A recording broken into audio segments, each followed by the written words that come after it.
నమస్తే, welcome to BTV. Madhya Pradesh రాష్ట్రంలో టమాటా virus రూపంలో ఓ కొత్త వైరస్ తీవ్ర ఆందోళనకు గురిచేస్తుంది.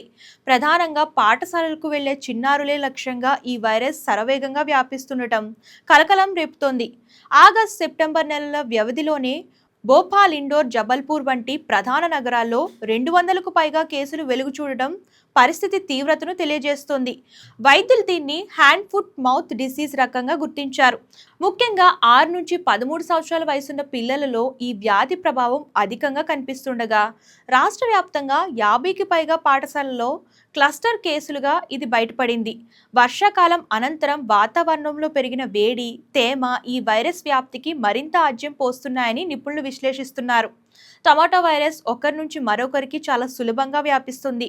వ్యాధి సోకిన పిల్లలు మాట్లాడినప్పుడు, దగ్గినప్పుడు లేదా తుమ్మినప్పుడు వెలువడే తుంపర్ల ద్వారా, వారి లాలాజలం, ముక్కు నుంచి కారే ద్రవాల ద్వారా ఇది ఇతరులకు సోకుతోంది.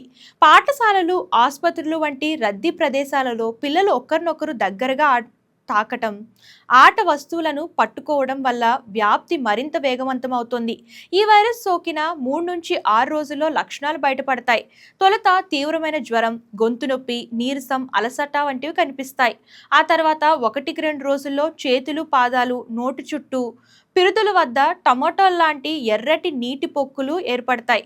సుమారు 2 నుంచి 6 మిల్లీమీటర్ల పరిమాణంలో ఉండే ఈ పొక్కుల వల్ల నొప్పి ఉండకపోయినా అవి పగిలి పుండుగా మారితే మాత్రం తీవ్రమైన మంట, నొప్పి కలుగుతాయి. ముఖ్యంగా నోటిలో పుండ్లు ఏర్పడడం వల్ల పిల్లలు ఆహారం తీసుకోవడానికి తీవ్రంగా ఇబ్బంది పడతారు. మధ్యప్రదేశ్లో నమోదైన కేసుల్లో దాదాపు 70% 8 నుంచి 10 ఏళ్ల వయసులో పిల్లలే ఉండడం గమనార్హం. చాలా అరుదైన సందర్భాలలో ఈ వైరస్ మెదడువాపు లేదా మైనింజైటిస్ వంటి తీవ్ర అనారోగ్యాలకు దారితీసే ప్రమాదం ఉందని వైద్యులు హెచ్చరిస్తున్నారు. ఈ వీడియో కనుక నచ్చితే లైక్ చేయండి, షేర్ చేయండి. మరిన్ని లేటెస్ట్ వీడియోస్ కోసం మన ఛానల్ సబ్స్క్రైబ్ చేయడం మర్చిపోకండి. ధన్యవాదాలు.